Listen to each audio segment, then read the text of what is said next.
Hai Santri YouTube, kembali lagi bersama saya di channel Warung Santri.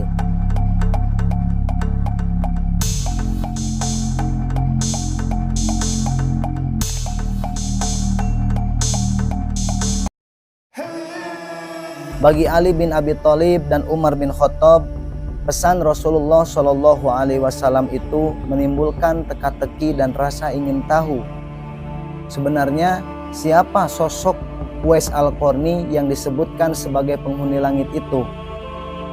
Dalam pesannya, Rasulullah Shallallahu Alaihi Wasallam berkata, "Janganlah lalai, jikalau kalian bertemu dengan dia, mintalah doa dan istighfar kepadanya, sebab ia bukan penghuni bumi, ia adalah penghuni langit. Dan perhatikanlah di telapak tangannya terdapat tanda putih."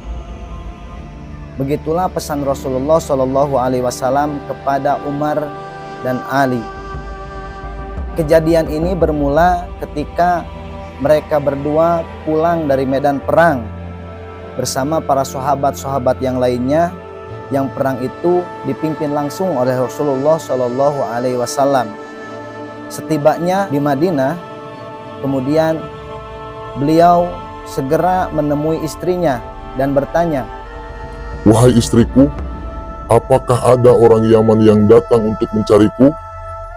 "Betul wahai Rasulullah, ia sengaja datang dari Yaman untuk menemuimu karena engkau tidak ada, dan ia telah berjanji kepada ibunya tidak akan meninggalkan terlalu lama. Ia buru-buru untuk pulang kembali ke Yaman, padahal aku sudah mengatakan bahwa engkau akan segera tiba." Mendengar jawaban Siti Aisyah, Ali dan Umar kemudian saling berpandangan, merasa heran karena jarak dari Yaman ke Madinah itu terbentang sekitar kurang lebih 400 km. Ia bersusah payah datang ke Madinah untuk bertemu Nabi, namun demi menunaikan janjinya kepada ibunya, ia rela tidak bertemu Nabi daripada harus menyakiti hati ibunya sendiri. Masya Allah, alangkah agungnya kebaktian Uwais Al-Qarni kepada ibunya. Oleh karena itu Nabi bersabda, "Karena ketulusan hatinya berbakti kepada ibunya, maka itulah yang menjadikan Uwais Al-Qarni diangkat sebagai penghuni langit." Demikianlah sabda Nabi Muhammad SAW yang membuat para sahabat termenung, menyadari peruntungannya masing-masing.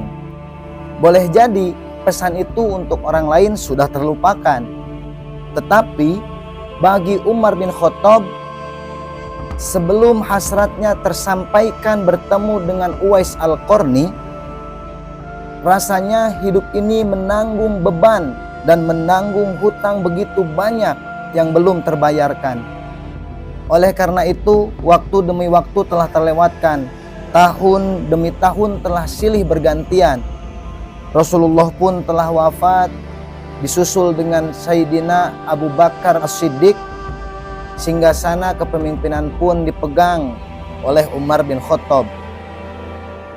Tetapi Umar masih saja terus-menerus mencari kesempatan agar bisa bertemu dengan Uwais Al-Qarni, sang pesan dari Rasulullah Shallallahu Alaihi Wasallam. Kemudian sesampainya waktu yang terus berjalan, tetapi Umar bin Khattab dan Ali bin Abi Thalib terus mencari Uwais Al-Qarni. Bahkan setiap kali ada khalifah yang datang ke Madinah, yang lalu lalang dari Yaman ke Madinah, kemudian Umar bin Khattab dan Ali bin Abi Thalib selalu menanyakan, "Uwais Al-Qarni, apakah ada di antara rombongan kalian?" Inilah yang kemudian membuat orang Yaman terheran-heran, karena Uwais Al-Qarni ini adalah seorang fakir miskin yang mempunyai profesi sebagai pengembala, tidak mempunyai keistimewaan apa-apa. Tetapi sang khalifah terus-menerus menanyakan Uwais Al-Qarni, "Ada apa?" Akhirnya setelah menunggu waktu yang sangat lama, Umar bin Khattab dan Ali bin Abi Thalib mendapatkan kabar gembira karena ada salah satu kafilah dari Yaman yang singgah di Madinah untuk menuju ke negeri Syam. Kemudian Umar pun bertanya kepada pimpinan kafilah tersebut. Kata Umar, adakah di antara anak buah saudara seorang bijak yang bernama Uwais Al-Qarni? Orang itu menjawab, nama itu memang ada di rombongan kami, tetapi dia bukan orang bijak. Dia hanyalah pelayan kami yang paling bawah yang bertugas untuk menjaga unta-unta kami. Tanpa berpikir panjang, akhirnya Umar dan Ali pun kemudian segera menuju ke tempat kemah orang tersebut. Sesampainya di tempat kemah orang tersebut, kemudian Umar membaca salam, Assalamualaikum. Tetapi salam Umar tidak dijawab, dikarenakan pada waktu itu Uwais Al-Qarni sedang menunaikan sholat. Setelah menunaikan sholat, kemudian Uwais pun keluar dan menjawab, menyodorkan tangannya kepada sang khalifah Umar bin Khattab dan Ali bin Abi Thalib.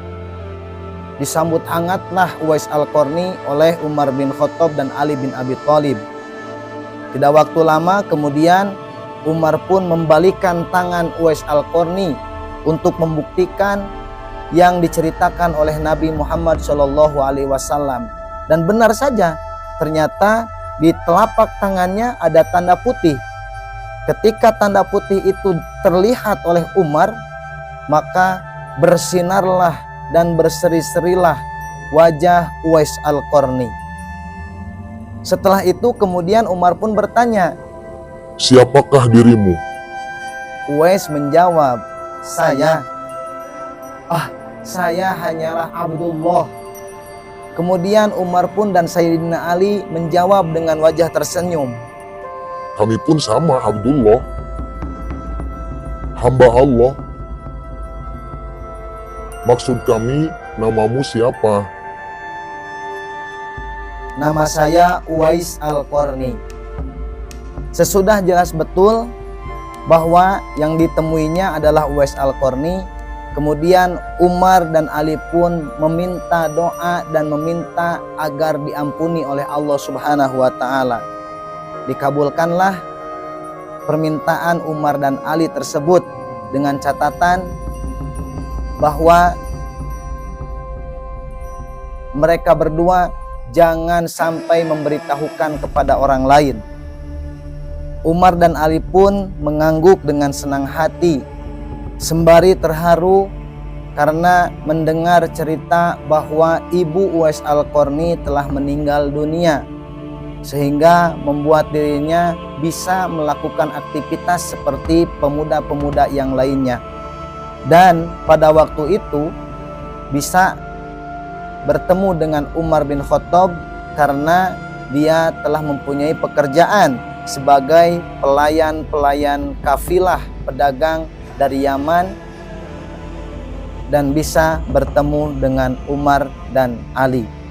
Itulah kisah cerita sosok Uwais Al-Qarni yang dalam masa hidupnya senantiasa membaktikan diri kepada sang ibu, sebagaimana perintah Nabi Muhammad SAW ketika Nabi ditanya oleh salah satu sahabatnya mengenai siapakah yang harus dihormati. Kata Nabi, ummuka. Siapakah Nabi? Ummuka. Siapakah Nabi? Ummuka. Siapakah Nabi? Summa abuka. Ibumu, ibumu, ibumu, kemudian ayahmu.